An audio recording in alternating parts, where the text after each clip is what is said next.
Welcome back, everyone, to another episode of It's Personal. The last book I wrote was heavy. All right. Hey, Gary. This is Edie Eats a Boy. My name is Randy Rebai. But my name is GaryRGrayJr. I don't think I'm a person that curses a lot. Heart just goes out to educators. I'm excited. Awesome. Hi. Welcome back, everyone, to another episode of It's Personal. I'm super excited for our guest today. Can you please introduce yourself? Sure. My name is Philippe, and I'm an author and professor. Awesome. And I usually don't ask this question because I think for a lot of reasons, like myself and you would know, but I love your story in its sense where you've done a lot of traveling. You've lived in a lot of different places.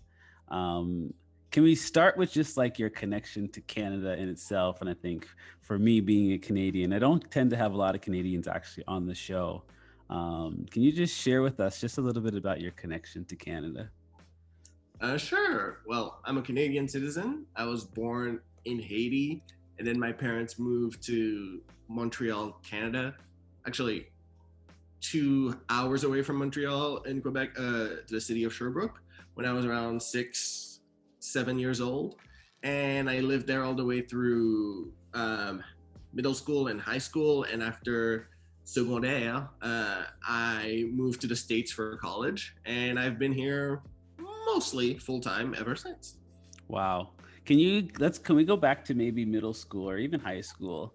What was it like being a kid in Quebec during that time, specifically in middle school or high school? What do you remember? Honestly, elementary school was really, really fun. I was like the black kid in that school. That's not like an exaggeration. There was one. It was I. And I think like second grade, kids in a small town, just like seeing something new. So my friends were really nice. Can I touch your hair? Yes. Yay, friends forever.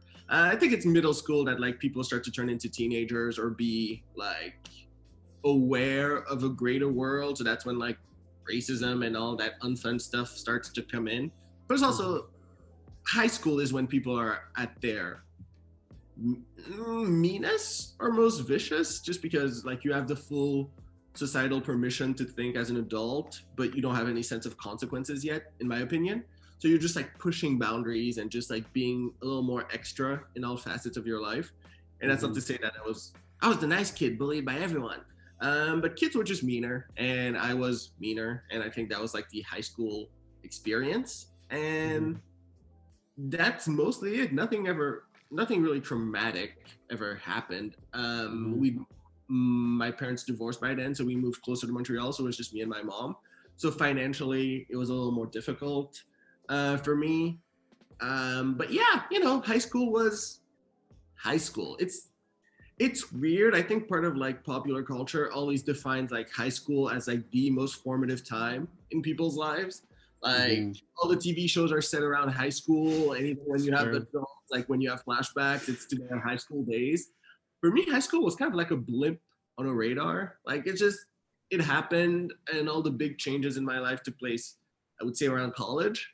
So that's more or less the high school story. Yeah. And what did like outside of school during those times with mom, what did your community look like? My mom is Haitian, and she's very into having a Haitian community around her. And I think I was very much opposed to that.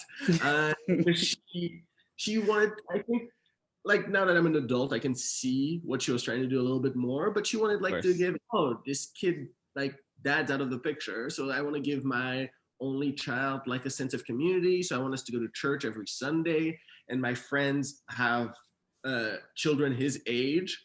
So I want them all to meet. But I think for like high school me, I was very much my headphones are in, just leave me alone, mom. That was my teenage experience. And like, I remember once she invited like a bunch of friends of hers from church and their kids like home. And I came home from school, and there were like 4 teenagers I did not know who were there dragged by their parents and on their phones, and they were like really there for like a play date. Playdates are cute when you're 5 years old. They're not cute when you're 16. Mm-hmm. And awkward and just like, oh, F my life, what is happening here? I just went into my room and I locked the door. And then my mom was like, afterwards, she was like, I'm humiliated. I passed the paper. I'm like, oh, that's you. I literally just wanted to be in my room reading mangas. That's great with me. It's so funny because like as you're talking about your mom, it's very clear to me, at least in Field Guide, like where that relationship comes from. Oh yeah. Sorry, motorcycle outside. Not talk too much about the book, but I think when I wrote Field Guide, I had in mind that I was writing a very mouthy, sarcastic, and difficult teenager. I love it.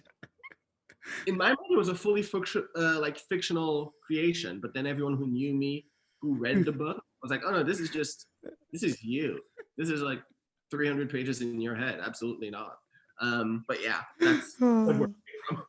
I love it. And again, very quickly about the book, I think it's honestly, I think there's so many kids that can relate to it because all those experiences happen to kids like daily, and the way you react to, well, I don't want to say you because the character isn't like actually you in the book, but the way the character reacts in the book to all the different like situations and experiences with mom and then other people outside of that bubble are so true. And the way that he responds in regards to it being sarcastic, it's done very, very well. Very, very well. You can't turn a page without laughing or thinking of a situation where you've either been in that same situation or you know someone else that has been in that situation. So thank you. I really appreciate it. Thank you so much. That's so nice. My heart. No, it's awesome. And I guess my last question in regards to those different places, can you tell us a little bit about your move to New York? Because I know that must have been very different than Quebec in itself. The New York thing is kind of strange. I was just thinking about it like the other day. I think I always wanted to live in New York, and I partly blame television for that because you would watch shows like, I don't know, Gossip Girl. Like every shows, even like 90210, people would move to New York, and it was the idea of like Glee, like this big, massive city. And that was always really appealing to me. I remember sort of like looking outside my window at like the suburbs of St. Hubert, Montreal, like the South Shore of Montreal where I lived, and being like, oh, my worst nightmare would be staying here forever. Now, I have friends from high school who stayed there forever. I see them like every year when I go up. I have a lot of love for Montreal the older I get. But when I was a teen, I did not want to stay there. I wanted to sort of be overwhelmed by a city. I wanted to sort of like experience all those markers of life that I had seen on TV. And I think for me, I realized that if I stay in Montreal, I know exactly what my life looks like for the next 15 years. Because McGill is an amazing college that's right there in town. To save money, I wouldn't move into dorms because I'm an only child. I have my bedroom like 45 minutes away. So I was like on my bed one day realizing like, there's a chance that I keep sleeping on this bed for the next 15 years. And I think I woke up and started to like Google and research everything I could about American colleges. And I really love New York. New York is just amazing. Now it's almost like a liability because part of me is a little exhausted by it. There's trash everywhere. The rent is so high. And I have friends who are like, well, I live in Ohio and I have 3 acres and my mortgage is less than you pay for rent every month. I'm like, screw you.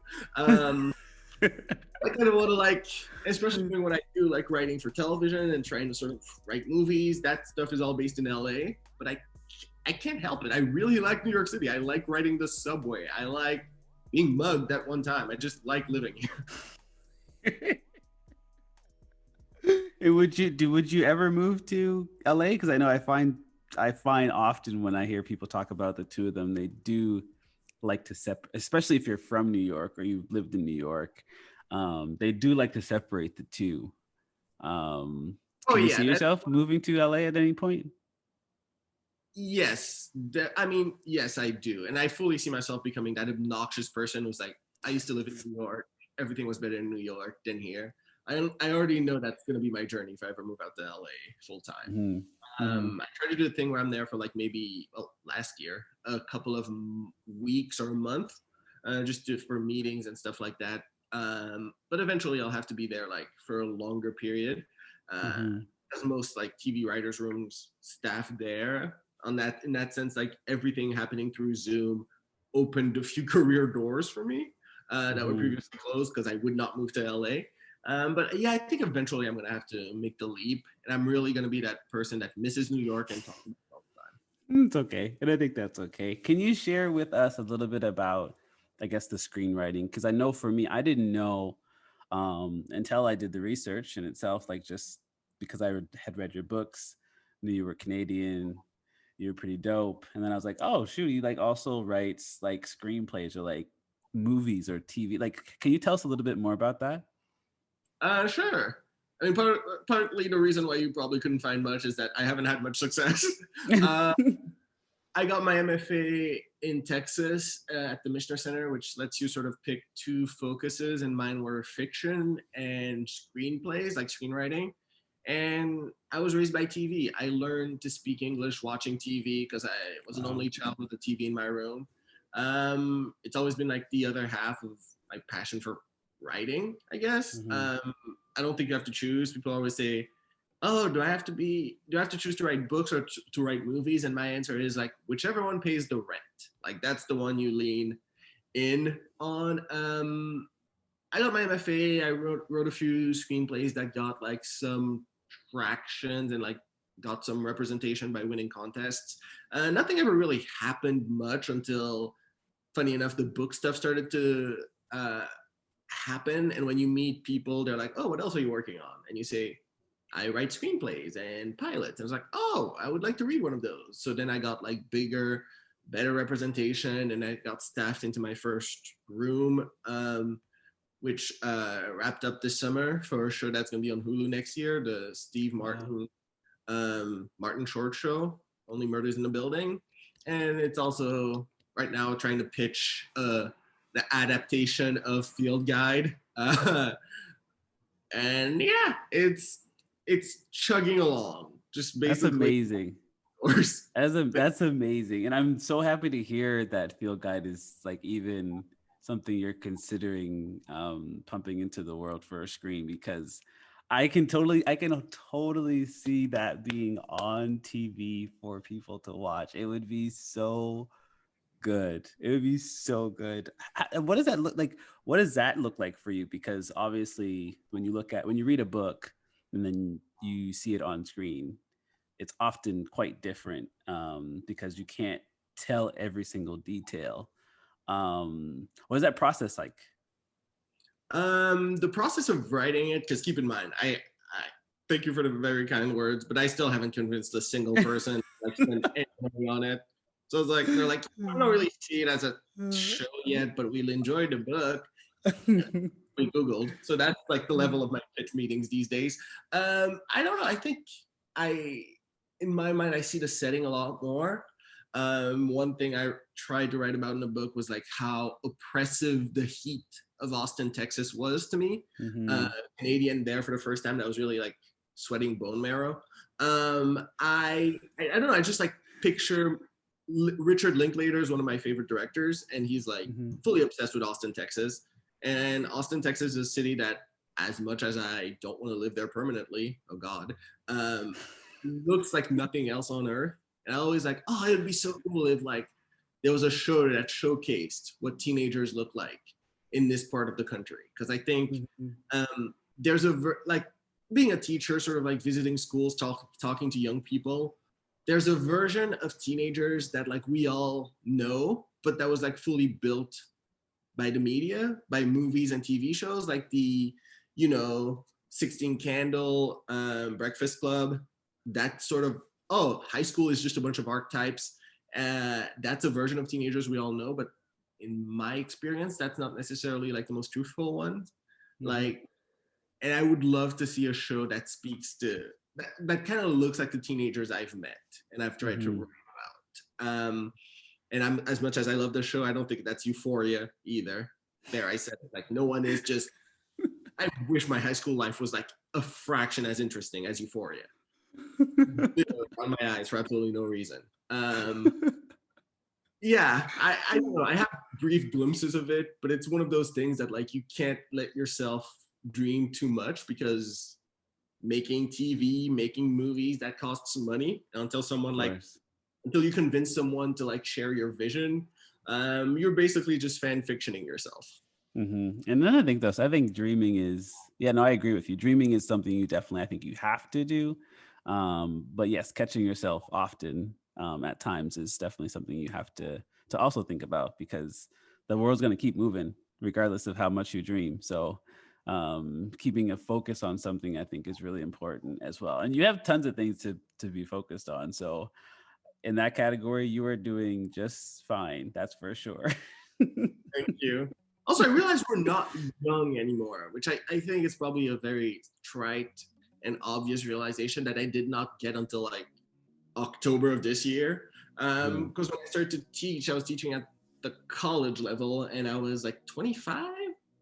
So I would walk into the room and people would just think I was a student. I was like, oh, I am the young fish out of water in these waters. Now I just have people come up to me and say, hello, professor. I was like, oh, because I don't look 25 anymore. I'm like bravely in my 30s. So it's just sort of like, as many aspirations as a person has, you have to realize you have like a limited window of time to sort of make all your dreams come true. Like I have sorry, now this is turning into therapy. Whenever someone lets me talk about therapy.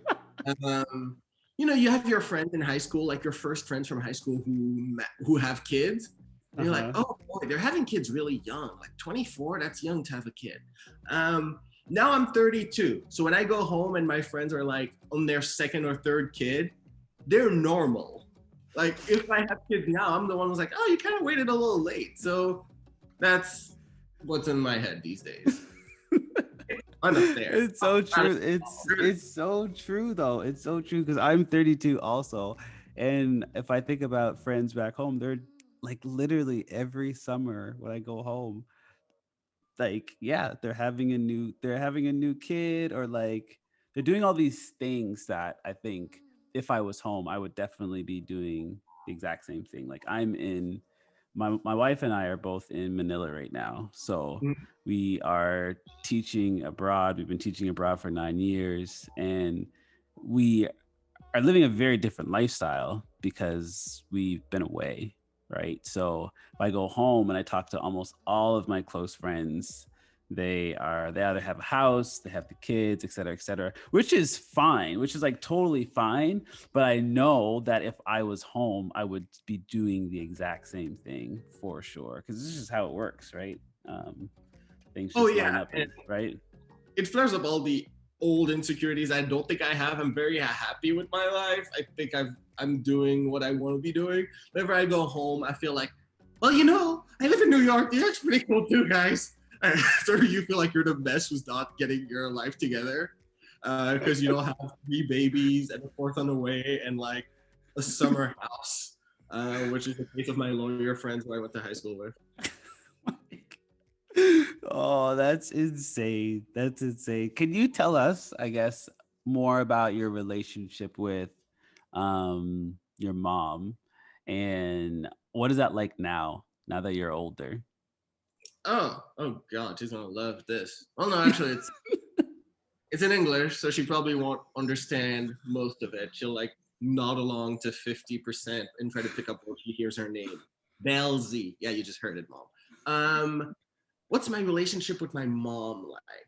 I love my mom. She's like, we talk every day, which is like less cute than it sounds to some people. Like you talk to your mom every day. Yes, but they're very short phone calls. Sometimes I'll call her and she'll be like, oh, I'm on the phone with people. It's like, cool, bye. Or like she'll call me, what was the channel with the movie? I'm like, channel 15, bye. I think because we were like, it was just the 2 of us for so long. We just got used to sort of like being in each other's atmosphere. The same way I'm realizing that I'm bravely getting older, my mom is also getting older. I think this year it registered. A lot of things registered this year because of like the COVID situation, and I can't travel home as easily as I normally would. My mom is 70 years old, and it's very weird. But in my head, my mom's age was always locked at 56. I remember because like once I told a girlfriend I was like home for dinner, and I was like, "Oh, my mom's 56," and afterwards she was just like, "How dare you just swing my age around?" I'm like, "That's your age, lady." But no, she's 70 years old. So that's such a high number in my head, right? And she has arthritis and she's alone in Canada. So the same dream of living in New York and just moving to LA and following your bliss, falling in love with someone who lives in London, just doing the most. It starts to feel a little selfish when you realize that like your mother's only child and she's back in St. Hubert and she has to shovel snow and she lives alone. And my mom is, I like to say that I'm like, there is no way I was switched at the hospital because I'm literally 50-50, my mom and my dad. I look like you put their two faces into a blender, have the same birthmark as my dad. Everything asocial about me is my dad. Everything social about me is my mom. Meaning that my mom is like chatty as hell. Like the phone would never stop ringing when I lived back there, and it was always her friends from all over. She's kept all her friends from Haiti. She kept all her friends from Switzerland when she lived there and worked as a nurse. Those little notebooks that like older people keep with all the phone numbers. She has like 5 of them. They're complete. Yes. And I was like, she was always way more popular than I was in high school. It would be her birthday. You knew my mom's birthday was coming because it's on June 24th. And from like June 19th until June 27th, the phone would just not stop ringing. People would be calling her to wish happy birthday. Oh, I wish your birthday was here. And she's the sort of person that can have a 3-hour phone call with someone and then sort of lean into you at the kitchen table, ready to chit chat for another 3 hours. I'm like, lady, 15 minutes and I'm out of things to say to 99% of the population. Like, no, but she's really just like aggressively social. So I think a lot about her being alone in Canada, and I kind of feel this is a woman that would really like a lot of grandchildren right now that live close by. So I think that's like guilt. But what? That's like the aw part. The other part is that my mom is really annoying. I love you, Belzy. I love you with all my heart. You annoy me, woman. Just like puts our relationship in a weird place, like half friendship, half parental. So we get along great. I love her so much. I know she loves me too. There is no way that like even if I spend a year without going home, I know I'm gonna get home and within 2 hours we're gonna start bickering. Like that's never not happened. Like we hug, we both kind of tear up when I have to go back. But like within 2 hours we'll start bickering about something, and it'll just be like she doesn't like my hair. And it'll be like, I don't like what he's done with the living room. Like, you had enough furniture. Why do you just keep buying new furniture and like making it into this weird cluttered space? And it would just, yeah. So that's a glimpse of my relationship with my mom. Thank you. Thank you. I love it. I love that she has a little notebook of numbers. I thought, well, you know what? I didn't know, but obviously it makes sense. I didn't know that was a thing, but I think lots of older people have little notebooks with numbers in them because my mom has the exact same thing.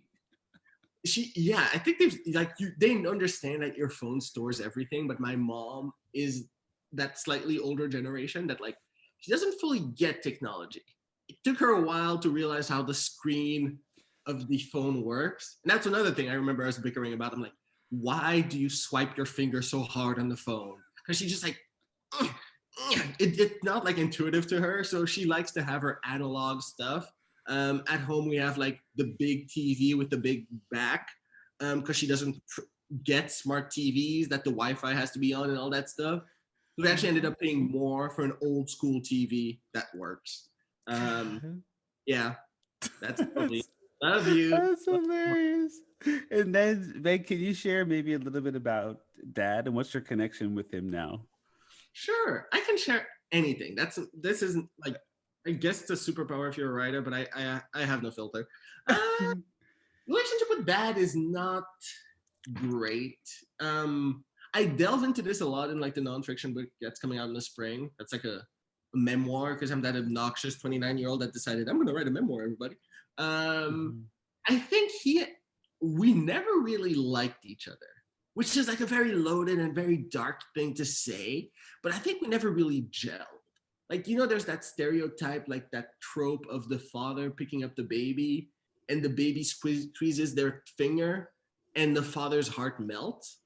Now, my brain has no way of remembering that moment, but I'm 99.9% sure I squeezed my dad's finger and both of us just went, oh, huh. Like, it just never gelled. And we're similar in like a lot of ways. We look a lot alike. I think we're both pretty smart academically. We both read and love books a lot. We're both sort of like indoor kids.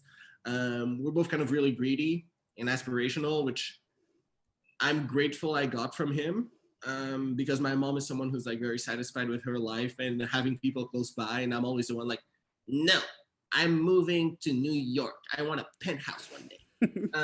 So I'm very glad I got that from my dad. But I think we just never really gelled. And I don't know why. I think it's because we're too similar. I also think that my dad is, how do you say it? A little bit of a hoe in that he's had like many, many children. My mom was his second wife, and he had like 7 kids from his first wife.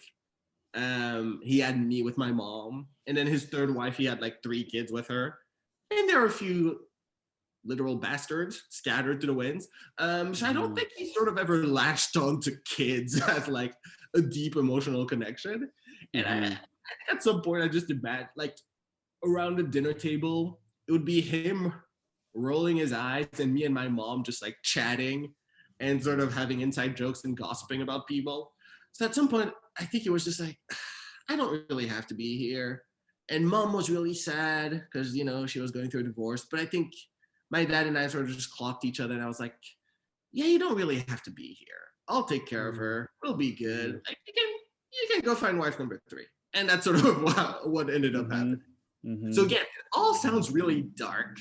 Like, I've told this to like a therapist once, and the therapist was like, oh, it's all about your dad. I'm like, no, dude, you don't get it. I know it sounds like it's all about my dad, but it's really not. It's like a blip in the radar. Let me show you my Tinder profile. But that's sort of like the backstory of that. No, I appreciate that, because I think within all of that, you also mentioned all the things that you're like that you got from him, or how that you see that you are connected to him in your either personality or how you do things throughout the world. And that's just normal as well. Like that's how you were created, right? So it just makes sense that you are part dad and part mom, or whatever the case may be. So no, I appreciate you sharing that. And I'm excited for memoir. Like that's some heavy writing. Like you are doing some real digging about your experiences. Thank you. That one's gonna be interesting. I think if I even glimpse one of the Goodreads reviews, I'm gonna be catatonic for 3 weeks. I'm just gonna like block that site off my browsers. Because again, I have no filter. So I wrote everything down, and then the last draft, like the last few essays, I was writing them this past summer, around the time of the race explosion in New York, in the world, essentially. I don't even say Black Lives Matter because the movement started a few years before that. It was just a random, everyone's exhausted. And then this thing happened, and I was suddenly like so angry. I reread like the book recently for proofing and typos, and I was like, holy crap, the last 3 essays in this thing are so angry. And I didn't realize that until I was writing it. So the book is very transparent. I think the editor had to like run it by legal because they were like, okay, you use the real names of everyone in this. We need to change a few of them. So like a lot of like, I don't know, Jim's became John, like Sonia became Sophia. Like I had to change them, but they're, my friend Marvin became Martin. I probably shouldn't say that. It just like really sort of, it's very, very transparent. I love that you used the real names. when I was writing in the draft, I'm like, oh, it's nonfiction. That's the whole point. I love that you used the real names. Yeah. Also, very kind to some people. I'm so excited to read it, and then I think I'm more excited also to just like hear your voice again, because I hear your voice through the other books, but I feel like this is going to be a little bit different because it's your like true voice. It's like literally your stories as well. So I'm super excited for that, and I'll be really looking out for those last 3 chapters because I can only imagine. They're like, I think one of them is called like race war ! And I'm like super angry, happy at the prospect of a race war because it's time to cut loose. So yeah, thank God. Like, I assume any lawsuit or defamation suits are going to go to HarperCollins and not me. That's fun. But yeah, I think the voice thing was part of the reason why I wanted to write in nonfiction, because I think there's a lot of me in Norris Kaplan. There's a lot of me in Henry, the protagonist of my second book. But they're like little aspects of me.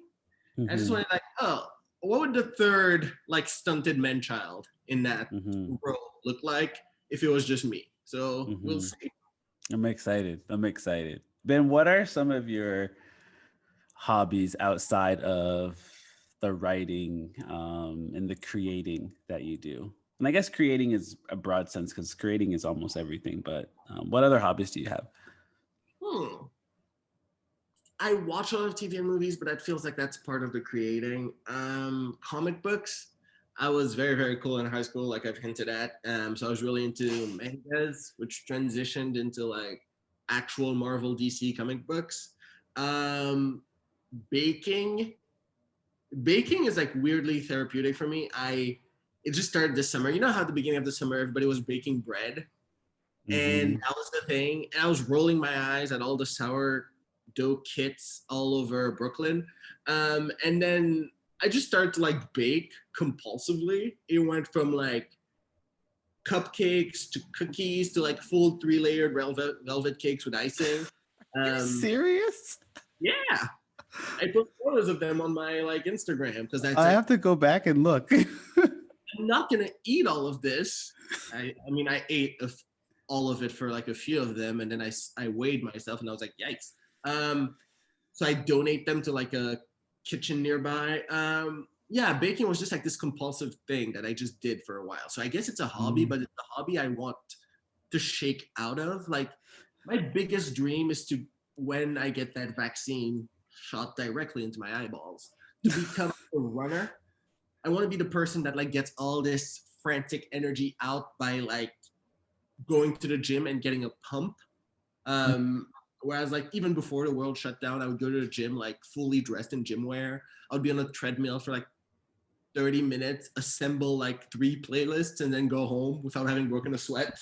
So I want to become the person who likes to exhaust themselves at the gym, who likes to run marathons for some strange reason. So that's my aspirational hobby, because the few times I was a runner in my life that was like going through a breakup or something, like I'm just gonna run. I really enjoyed it. But then like if you don't keep going, it shuts out of my brain very easily, of my lifestyle very easily. So aspirationally, I would like to be a runner, tough mother, whatever that is. People always wearing t-shirts. I would like to be that guy. But for now, it's just like comic books and baking.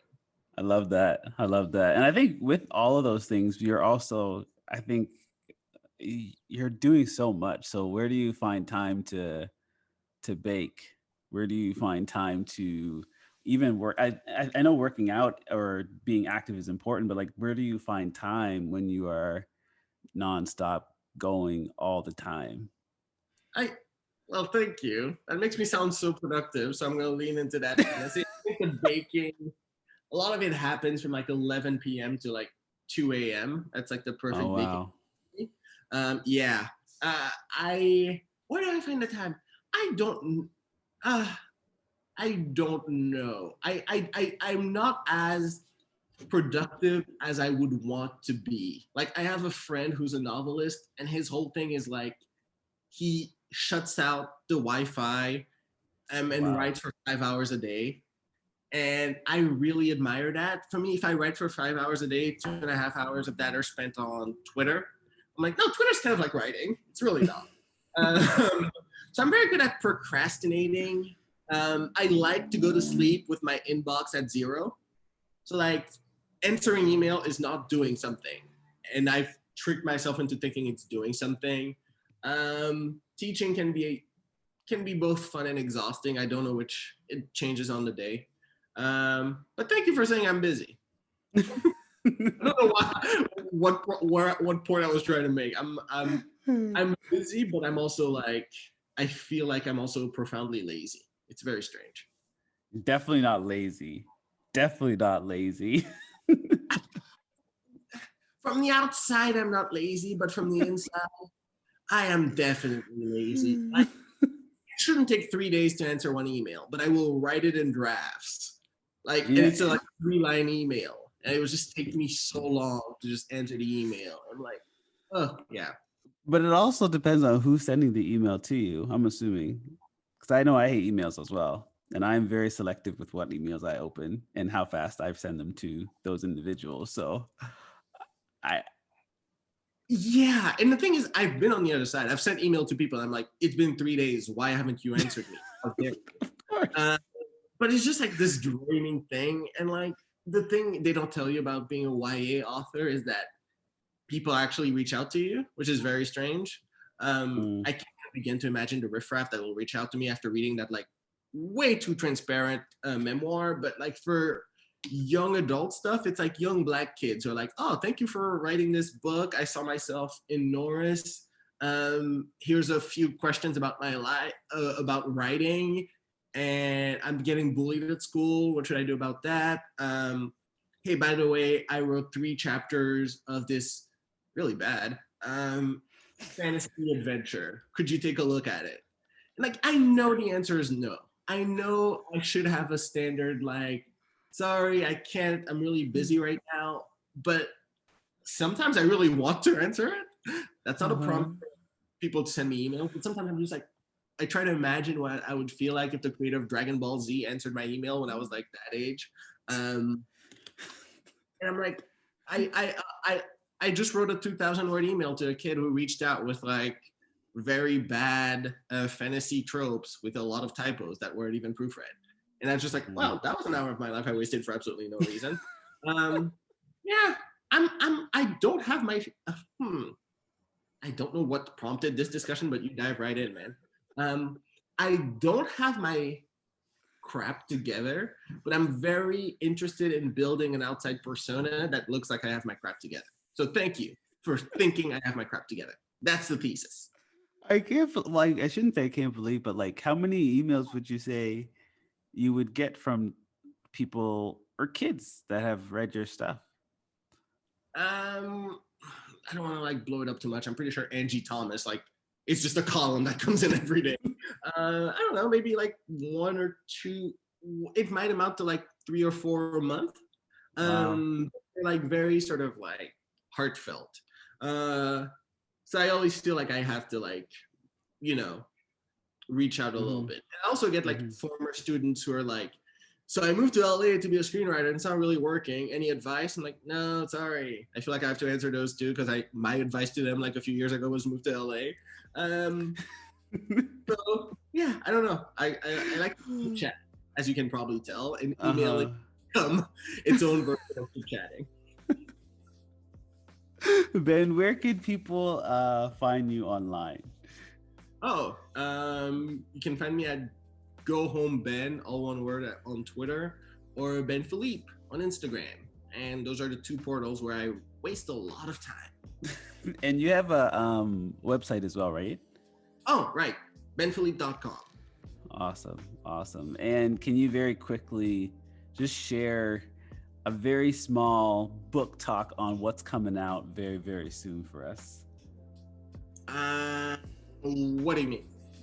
Can you share like very briefly about your memoir and what's going to be inside? Oh, okay. Sorry, when you said book talk, I thought you meant like in the YA world as a whole. I was like, I don't know. It feels not really crowded, but I read like those BuzzFeed like 87 YA books we're looking forward to for like you can't be looking forward to 87 books. Like there are too many. I can't take over the world with that many writers.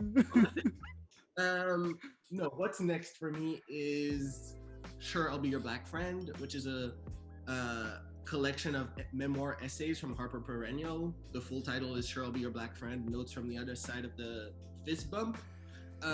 Because if you've listened to all of this, thank you very much. I've been like the black person in a lot of white spaces throughout my life in Texas, Canada, and even Haiti a little bit. So I try to write about my life. It comes out in late April.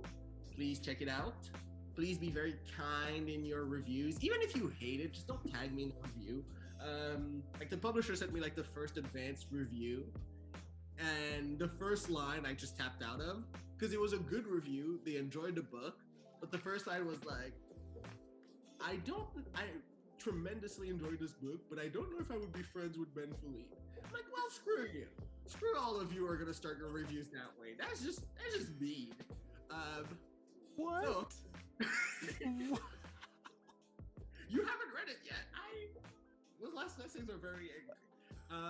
But yes, I hope you check it out because I'm a little terrified. I know I will. You got the suspense up for me, but I'm excited. I am really excited. Oh, Ben, that was awesome. I'm